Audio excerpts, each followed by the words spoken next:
Parating lang sana ang grupo ng engineer na si Jomar sa Tukuran, Zamboanga del Sur. Pero ang kanilang naabutan sa gitna ng karagatan. Hello! Napakapambihira!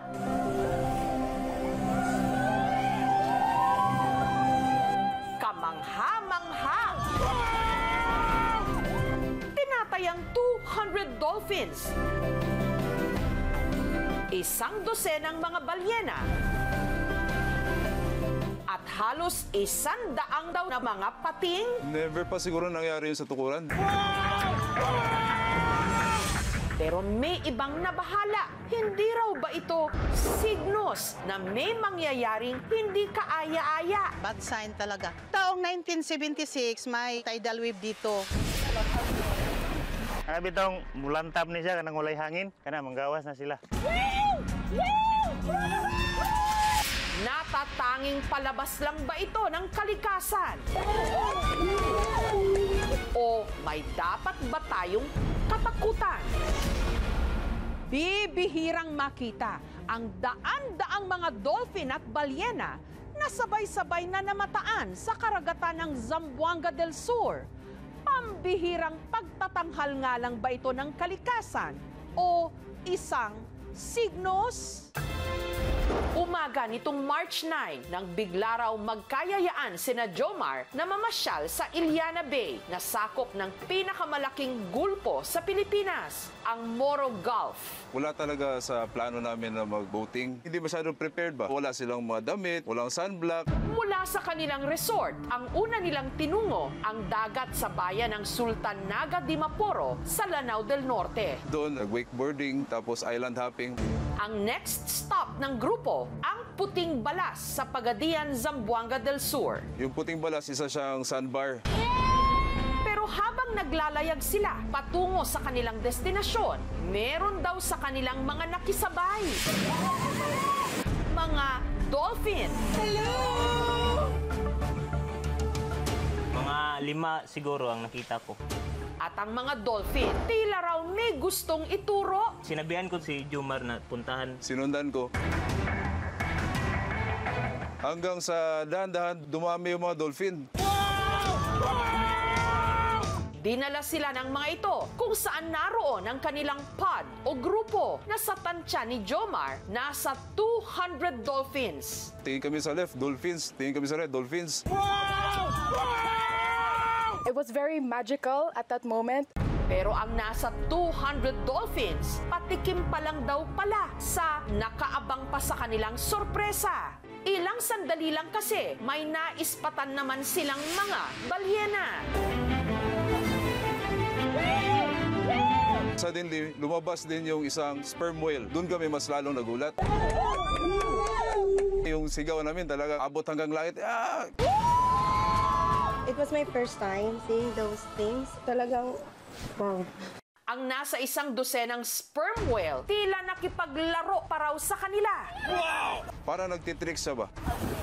Sa sobrang curious ko, hindi ko maintindihan kung ano nangyari. Naisip ko, baka nasa ilalim si Aquaman o nandun ba yung Atlantis o baka may Shokoy. Para makiusisa si Jomar na isipang tumalon sa dagat. Nang biglang may tila kumalabit daw sa kanya. Dumaan talaga sa ilalim ng paa ko. Parang shark. Kaya agad din siyang umahon. Sabi ko, yun. Doon ko nakita yung mabilisang palang fin ng shark. At hindi rin pala ito nag-iisa. Around more or less 50 to 100. At tila iba raw ang gusto ng mga itong puntiryahin. Umatake na, nakatarget lock na sa whale. Nakita namin para bang kinakagat na yung mga whales. Pero kahit hindi pa nila lubusang maintindihan ang nangyayari nung mga oras na yon, nagdesisyon na ang grupo na bumalik sa Tukuran, lalo't tumataas na rin ang alon. Na-feel ko lang na baka humingi sila ng tulong sa amin ba? Ang one-in-a-million experience kung ituring ni Jomar, ibinahagi niya online na agad namang nalunod sa samut-saring mga espekulasyon. Baka may isa ko nang magaganap kasi nagsisilabasan yan sila. Mangguha ng mga paisda, may umabot yun nga bagyo. May mga nangamba, lalo't baka raw maulit ang isa sa pinakamalaking trahedya sa Moro Gulf, ang 1976 Moro Gulf Tsunami. August 16, 1976, niyanig ang Mindanao ng 7.9 magnitude na lindol na nagresulta sa isang tsunami. Tumama ito sa baybayin ng Pagadian. Ang Moro Gulf Tsunami nag-iwan ng malawakang pinsala. Tinatayang 4,000 tao ang namatay. Dako ang dagat, tubig dito na sa tuhod. Takbo kami dito sa plaza. Automatic yung nangyari. Ang tubig ay pabalik-balik. Kita namin doon, umaga na, nagdiskuhan ng mga patay.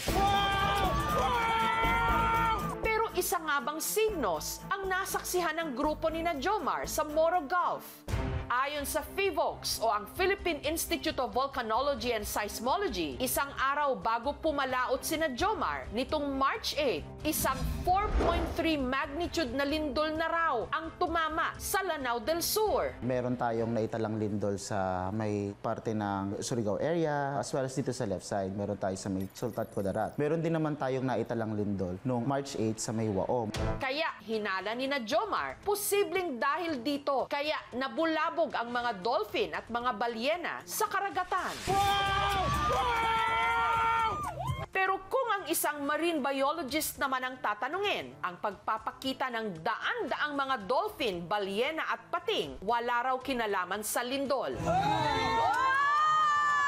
Isa lang daw itong pambihirang pagkakataon. Sunerte sila. Nagkataon, nagkasabay-sabay itong mga iba't ibang uri ng dolphins and whales na nakita nila at nagkataon pa madami sila. Hindi rin daw pating ang nakita ng grupo na parang umaatake sa mga sperm whale, kundi isa ring klase ng balyena na kung tawagin, short-finned pilot whale. Yung mga short-finned pilot whale, lumiligid-ligid dito sa mga sperm whale na threaten yung sperm whales. Parang naka-form sila na harap-harap yung ulo nila, parang bulaklak. Marguerite formation yung tawag dito. Kaya ito ginagawa ng sperm whale pag meron silang nakikitang threat sa paligid nila. Nung tumalon ako,